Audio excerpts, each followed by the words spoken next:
시간 하나님 말씀 창세기 49장 28절부터 33절까지 말씀을 보겠습니다.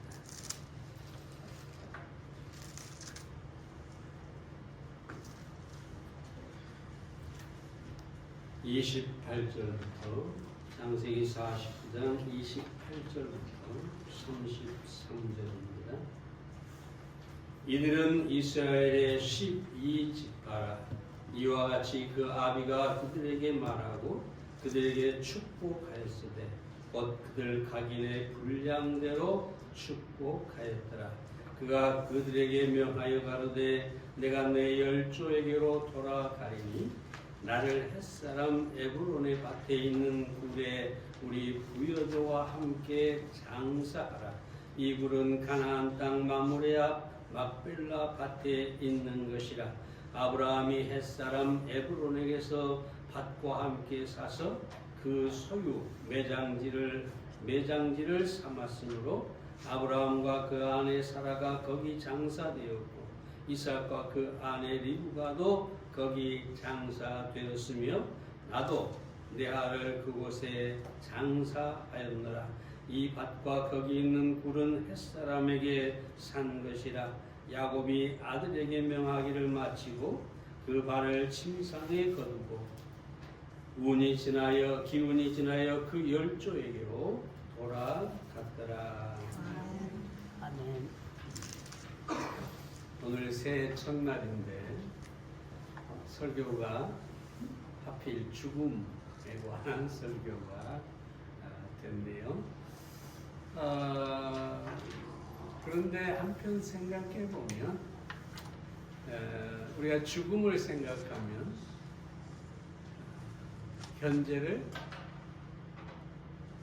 성실하게 충성되게 살아갈 수가 있기 때문에 의미가 있다고 생각이 됩니다. 며칠 전에 저보다 나이가 3살 많은 목사님하고 통화를 했는데요. 제가 그랬어요. 내가 85세까지 설교를 하겠다 이렇게 큰 소리를 쳐놨는데 요즘 가만히 보니까 80세를 산다는 게 절대 쉬운 일이 아니더라. 에? 지금 안성기 씨도 77세인가 되는데 지금 의식이 안 돌아왔다는 얘기가 있고, 여러분 잘 아는 여튼 성우, 텔레비도 자주 나온 분이죠. 77세인데 돌아가셨어요. 그래서 그런 기사들을 보면서 아하, 80세를 넘긴다는 게 결코 쉬운 일이 아니구나 그런 생각을 하면서 내가 하나님 앞에 그냥 85세? 하나님 은혜로 살게 하시면 감사하겠지만 하여튼 간에 쉬운 일이 아니다. 그래서 우리 교회 80세가 넘으신 분들은 내 인생은 덤이다. 응? 적어도 80세를 넘겼으면 잘 살아오신 거거든요. 요즘 100세 시다 하니까 100세 시대다 하니까 다 100세 사는 게 아니잖아요.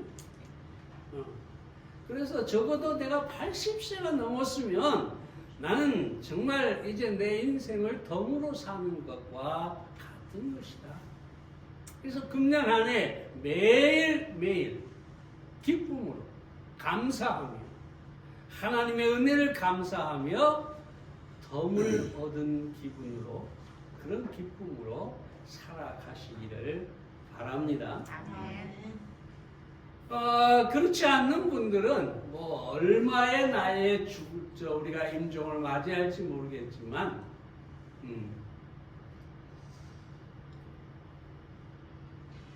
매일매일 하루하루를 우리가 행복하게 살다 보면 80세를 가볍게 넘길 수가 있을 것입니다.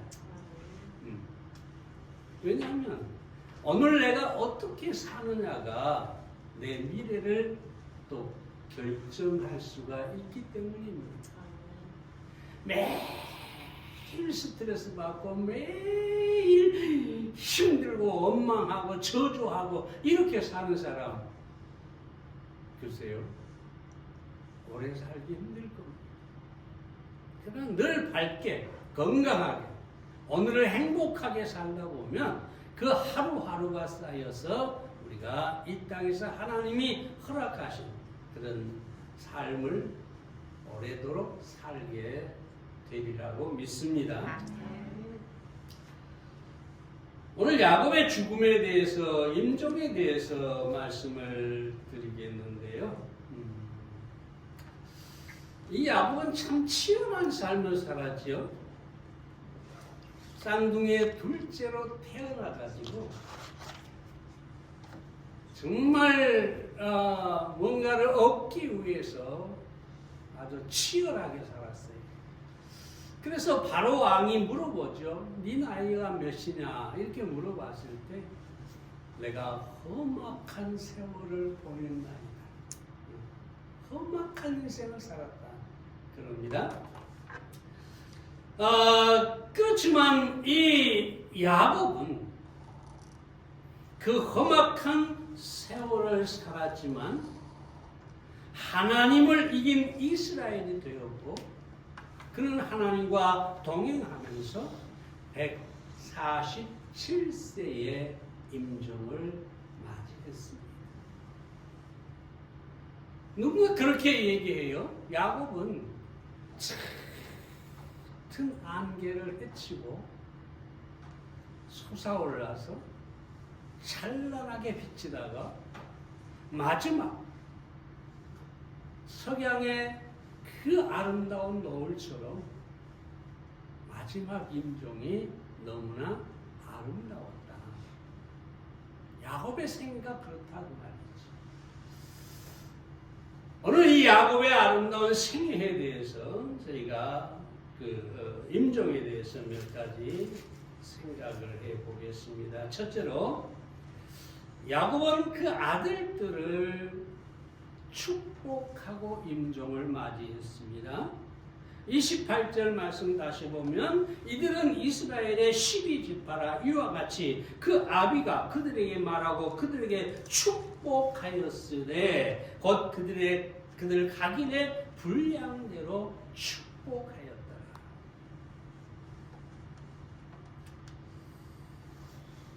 우리가 지금까지 쭉 야곱의 12아들을 야곱이 어떻게 축복했나 보았습니다. 그런데 분량대로 축복했다. 그렇게 얘기를 하고 있습니다. 야곱은 이 야곱의 아들들을 너무나 잘 알았고 그들의 어떤 삶을 살았는가를 알았기 때문에 거기에 따라서 분량대로 축복을 했다라고 이야기하고 있는 것입니다. 우리는 여기서 생각해 볼 수 있는 것이 뭐냐 하면 복은 그 사람의 어떠함에 기초를 하고 있다. 여기서 각인의 분량이라고 했을 때 예를 들어서 루벤은 장자였지만 장자의 특권을 잃어버렸어요. 그렇죠?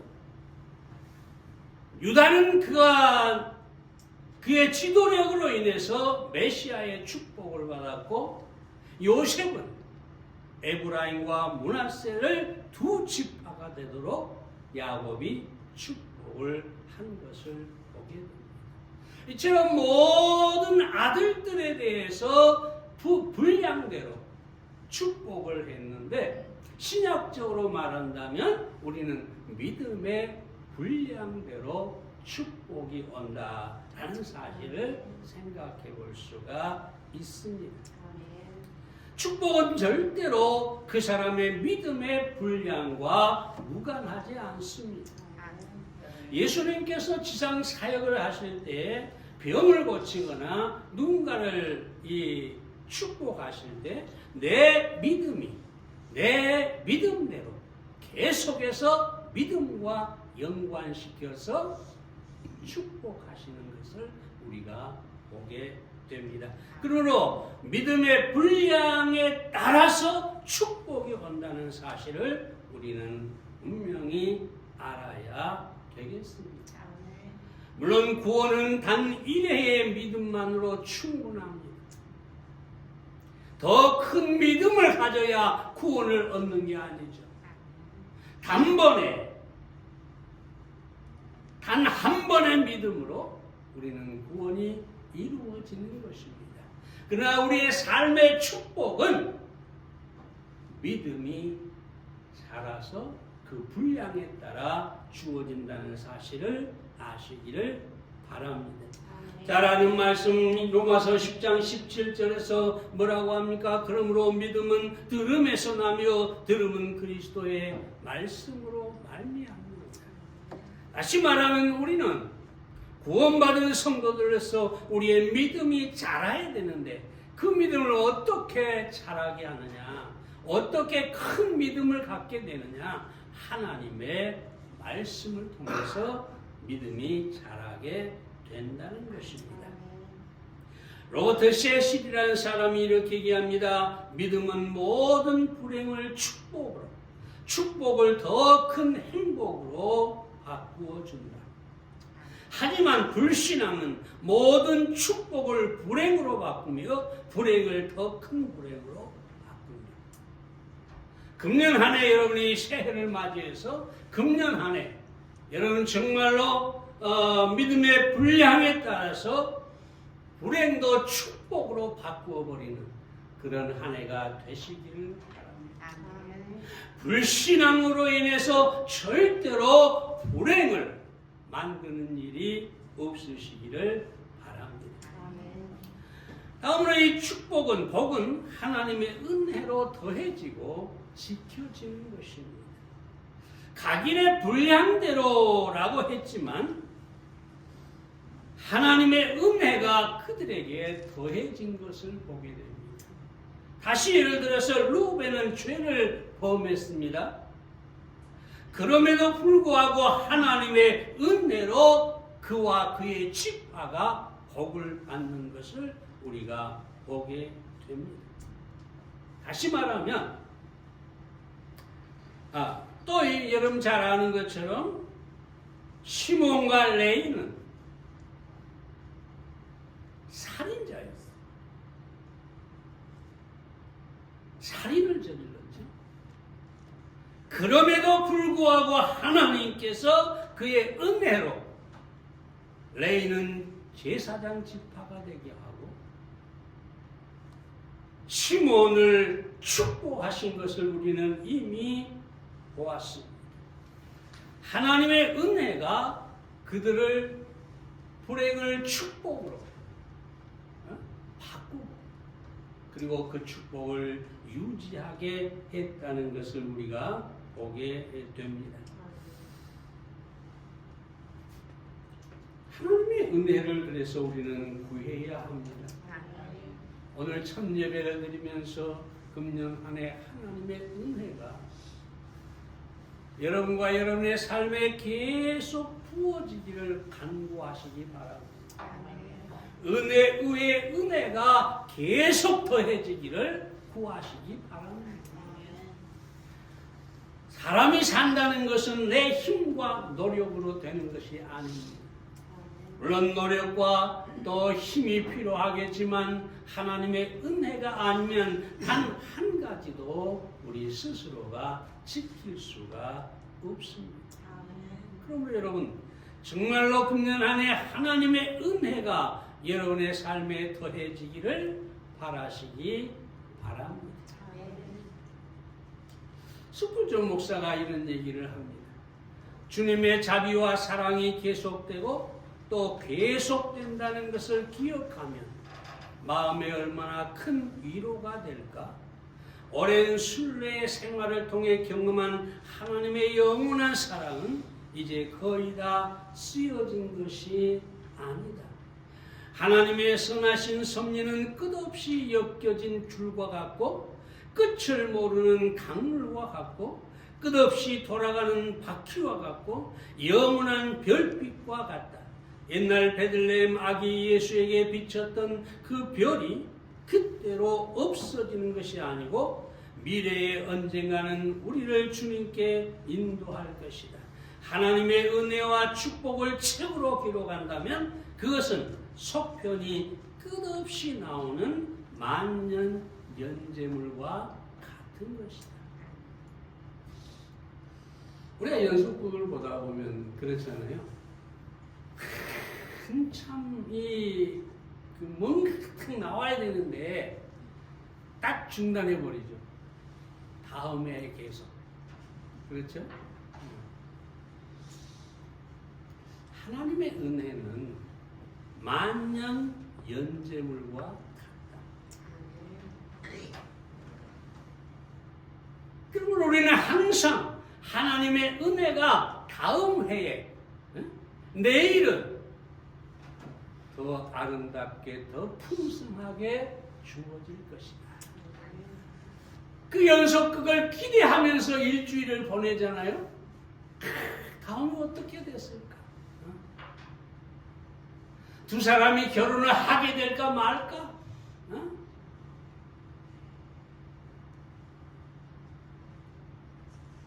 그런 기대감을 가지고 일주일을 기다리잖아요. 우리는 하나님의 은혜를 기대하면서, 기다리면서, 소망하면서 금년 한 해를 살아가야 되겠습니다. 왜냐하면 우리가 그렇게 기대하고 믿고 소망할 때 하나님께서 우리가 기대하는 은혜를 베풀어 주실 것이기 때문입니다. 두 번째로 야곱은 인종 후에 가나안 땅에 묻히기를 유언을 했습니다. 29절 말씀을 봅니다. 그가 그들에게 명하여 가로되 내가 내일 저에게로 돌아가리니 나를 햇사람 에브론의 밭에 있는 굴에 우리 부요조와 함께 장사하라. 여기 부요조는 아브라함과 이삭을 말하는 거죠. 나를 그들과 함께 장사하라. 물론 막벨라 굴이라고 하는 가나안 땅의 굴이었습니다. 이때 야곱은 애굽에 살고 있었죠. 애굽에서 임종을 맞이했어요. 근데 그 아들들은 이 야곱의 유언에 따라서 야곱의 시신을 가나안 땅으로 옮겨서 그 막벨라 굴, 아브라함과 이삭이 묻혀 있는 바로 그곳에 장사한 것을 우리가 보게 됩니다. 여러분, 우리가 여기서 보아야 할 것은 뭐냐 하면 이 야곱은 가나안 땅을 떠나서 갈대아 우르에서 적어도 14년을 살았어요. 거기서 장가도 가고, 거기서 재산도 모으고, 마치 고향과 같았어요. 그런 야곱을 그 갈대아 우르의 땅이 결코 붙들 수가 없었어요. 왜냐하면 그의 마음은 항상 가나안 땅에 있었기 때문입니다. 그 다음에 다시 또 애굽에 내려와서 살죠. 요셉이 총리가 되고 그 총리의 아버지로서 모든 것을 누리면서 아주 그 부귀를 누리면서 행복한 삶을 살았어요. 그런데 이 야곱은 결코 그 애굽 땅에 묻히기를 원치 않았어요. 아브라함과 이삭이 묻힌 바로 그 땅에 나를 묻어달라. 가나안 땅이 하나님의 약속의 땅이었기 때문이었습니다. 이러한 정신은 모든 이스라엘 후손들에게 뿌리 깊은 믿음이 되었어요. 신앙이 되었어요. 그래서 잘 알지만 이스라엘 백성은 바벨론에 의해서, 아수르와 바벨론에 의해서 포로로 잡혀갔죠. 바벨론에서 70년을 포로로 살아요. 그 사이에 이스라엘은 없어져 버렸어. 사라져 버렸어요. 그런데 70년 후에 다시 그 땅으로 돌아왔습니다. 그 나라를 다시 세웁니다. 더 유명한 얘기가 있죠. 이스라엘은 2000년 동안 로마에 의해서 멸망한 다음에 아예 나라가 사라지고 전 세계에 흩어져서 고난받으며 살았어요. 2000년. 근데 그들은 단 한 번도 가나안 땅에 돌아갈 것이다 라는 이 믿음을 저버린 적이 없어요. 반드시 가나안 땅으로 돌아가서 다시 거기에 나라를 세울 것이라고 하죠. 그리고 1948년 5월 13일 날 저들은 이스라엘 국가를 선포하고 지금 현재 이스라엘을 세운 것을 우리가 보게 됩니다. 여러분, 이것을 시오니즘이라고 하죠. 그러니까 야곱이 가나안 땅을 사모했던 것처럼 자손 대대로 나라를 잃고 나서도 끊임없이 가나안 땅으로 돌아가기를 사모했다는 것이죠. 왜냐하면 그곳이 하나님이 약속하신 땅이기 때문에. 근데 우리가 히브리서를 보면 이 아브라함과 이삭과 야곱의 가나안 땅에 대한 열망을 영적으로 다르게 해석하고 있는 것을 보게 됩니다. 다시 말해서 아브라함과 이삭과 야곱에게 가나안 땅은 본향이었지만 그 본향을 넘어 영원한 본향, 하늘나라를 저들이 열망하고 있었다는 것을 볼 수가 있습니다.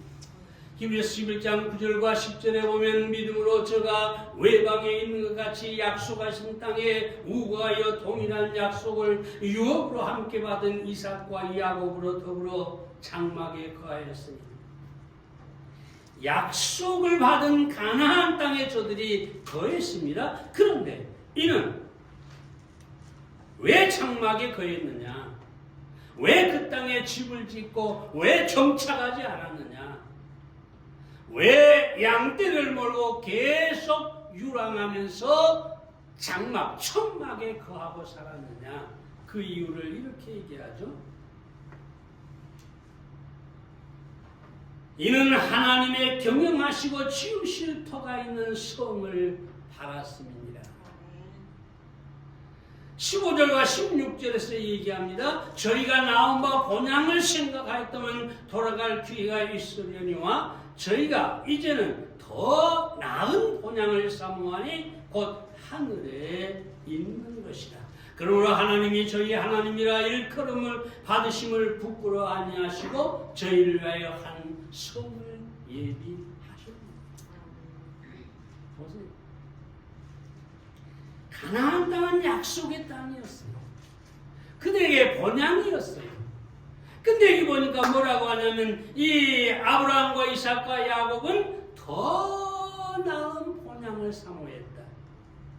그래서 장막에 거했다.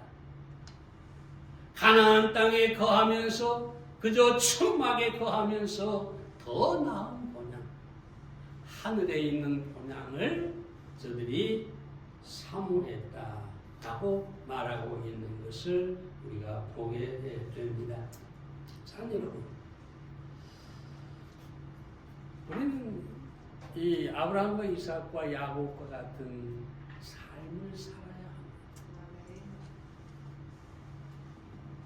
우리가 이 땅에 살지만 이 땅은 우리의 본향이 아닙니다.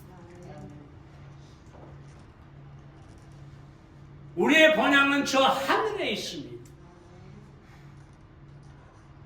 그 본향을 바라보면서 아브라함과 이삭과 야곱처럼 살아야 합니다. 저는 천막에 살았다고 하잖아요. 천막이 뭡니까? 언제든지 걷어가지고 옮길 수 있는 곳입니다. 그게 천막이. 천년 만년 이 땅에 내가 살 것이다. 그러면서 이 땅에다가 뿌리를 내리고 사는 것이 아니라 언젠가 나는 이 땅을 떠나서 저 하나님께서 예비하신 영원한 본향에 들어가게 될 것이다. 단 여러분, 이 믿음이 중요한 것이 무엇이냐 하면 우리가 세상을 나그네로 살 수 있다는 겁니다. 세상에서 자유로울 수 있다는 것입니다. 세상의 물질, 세상의 권세, 세상의 모든 것들로부터 우리는 자유하고 언제든지 그것을 놓고 하나님께 떠날 수가 있다는 것입니다.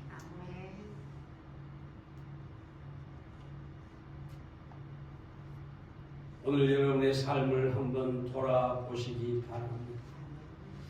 그저 이 땅에 매여서 그저 이 땅에서 영원히 살 것처럼 중내에 사는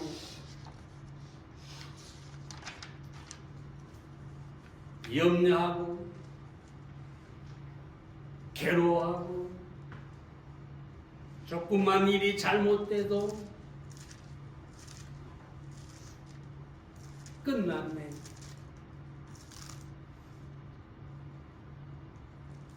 보통 세상 사람들은 그렇게 살아갑니다. 그러나 적어도 우리에게는 하늘의 본향이 있습니다.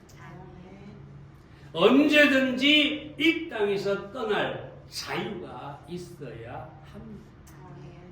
스펄전 목사가 이렇게 얘기합니다. 형제들이여 하늘나라를 깊이 생각하라. 그리하면 당신은 전진하게 되며 당신이 당하는 고난을 잊어버릴 것이다. 눈물의 골짜기는 좋은 나라에 이르기 위해 놓여있는 길이며 재난의 세계는 축복의 나라로 나는 길이 될 것이다. 우리가 하늘을 바라보면 이 땅에서 이 다윗처럼 사망의 음침한 골짜기를 다닐지라도 우리는 결코 두려워하지 않게 될 것입니다. 그러므로 천국을 사모하고 살아가는 여러분들이 되시기를 바랍니다. 이손 이야기가 있는데요. 수많은 우화를 남겼지만 사실 그는 남의 집 하인이었어요. 하루는 주인이 많은 짐을 지고 가지고 하인들과 함께 긴 여행을 떠났는데 주인이 이 이솝을 너무 좋아하고 사랑했기 때문에 가장 먼저 짐을 선택하게 합니다. 근데 어떤 짐을 선택할까? 가벼운 짐을 선택해야 당연할 것 같은데 가장 무거운 짐을 선택합니다. 하인들이 다 비웃습니다. 주인도 걱정합니다. 근데 짐을 지고 여행하는 동안에 놀라운 사실은 이솝의 집은 조금씩 가벼워집니다.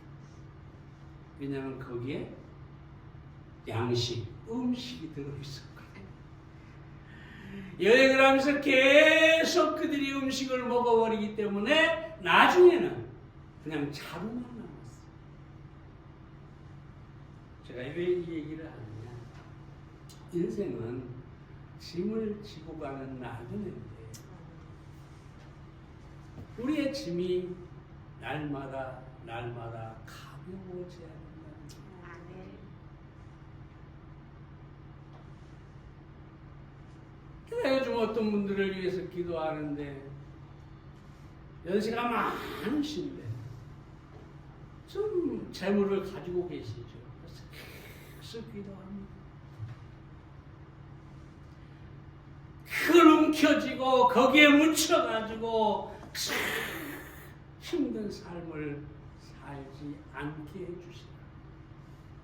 좀 자유롭게 하시라. 언제든지 죽음이 내게 다가왔을 때 그저 빈손으로 다 털고 올라갈 수 있도록 그렇게 기도합니다.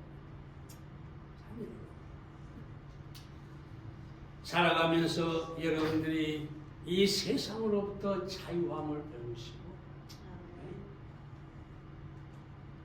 가벼운 마음으로 하나님께서 우리를 부르시면 언제든지 갈 수 있는 그런 여러분들이 되시기를 바랍니다.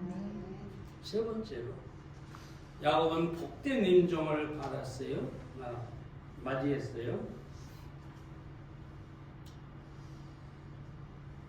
다시 말씀을 보면 이렇게 얘기하죠. 야곱이 아들에게 명하기를 마치고 그 발을 침상에 거두고 기운이 지나여 그 열조에게 돌아갔더라. 야곱의 생애의 가장 아름다운 순간이 뭐냐? 임종입니다. 여러분 히브리서 11장에 보면 야곱의 생애에 대해서 전혀 기록하지 않아요.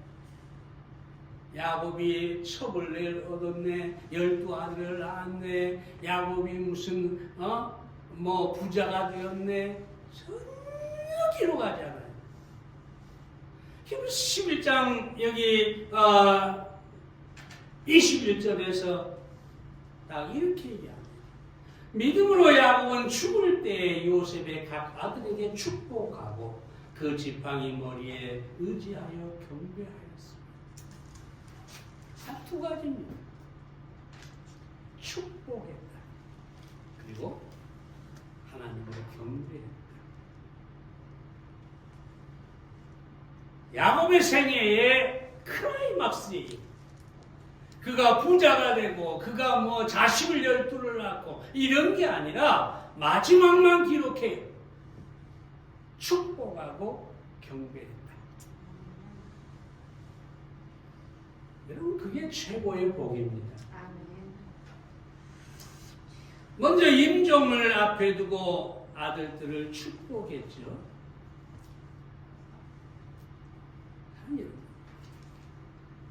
세상에 수많은 죽음이 있어요.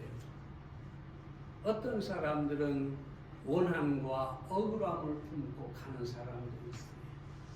다른 사람을 원망하고 저주하면서 숨을 거두는 사람이 있어요. 얼마나 불행합니까? 살아도 고통스럽게 살았는데 임종의 순간까지 저주하고 원망하고 그런 인생이 되지 않기를 바랍니다. 축복하는 인생이 되세요. 자녀들을 축복하고 교회 성도들을 축복하고 내가 아는 사람들을 다 축복하고 세상을 떠난다면 얼마나 아름다운 임종이 됐습니까?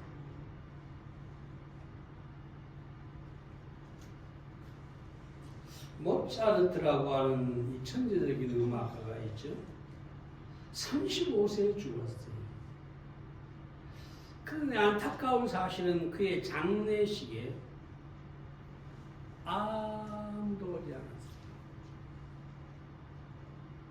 아내조차도 오지 않았어요. 그의 가까운 친구들도 오지 않았어요. 그렇다면 우리가 어떤 생을 살았는지 알 수 있죠. 원한과 저주와 악독함이 아름다운 음악을 만들었지만 거기에 있었기 때문에 그의 죽음에 아무도 오지 않았다는 것이 비극이죠. 결코 아름다운 임종이 아닙니다. 여러분 정말로 잘 죽는 정말 아름다운 임종이라고 하는 것은 축복하며 가는 것입니다. 제가 생각할 때 그래요.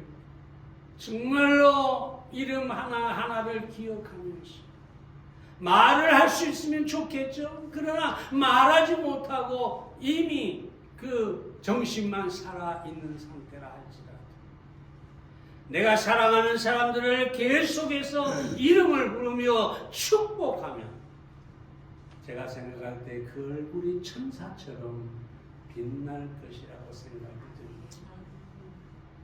다시 한번 말씀드립니다. 축복하며 임종을 맞는 여러분들이 되시기를 바랍니다. 뿐만 아니라 야곱은 하나님을 경배하며 마지막 임종을 했습니다. 그 지팡이 머리에 의지하여 경배하였습니다. 마지막 하나님을 경배하고 예배로 끝나는 임종이었다. 왜 그리했을까요? 말씀드렸지만 죽음 저편에 하늘나라의 소망이 있기 때문에 임종의 순간에도 하나님을 경배했다. 여러분 정말로 마지막 순간에 하나님을 경배할 수 있다면 그것처럼 복된 죽음이 어디에 있겠습니까? 이 얘기만 하고 마치겠습니다. 제가 미국에 몇 번 다녔을 때 미국의 가장 크고 위대한 교회를 세웠던 잭 칼스 목사님이라는 분, 그 교회를 여러 번 방문했어요. 언제 방문했느냐? 그 교회 그 목사님이 해년마다 패스터 스쿨이라고 목사 학교를 해요. 그래서 거기에 제가 몇 번 참석을 했어요. 대단한 설교를 듣고 있으면요, 정말 뭐랄까요, 바다의 파도가 쫙 밀려왔다가 다시 갔다, 쫙 밀려왔다 다시 갔다. 야, 대단한 설교가 있어요. 근데 이분이 내가 갔다 온 몇 년 뒤에 소식이 왔는데 돌아가셨어요. 어떻게 돌아가셨느냐? 옛날 제가 한번 얘기했을 거예요. 서재에서 무릎을 꿇고 기도하는 자세 그대로 임종을 받았어요.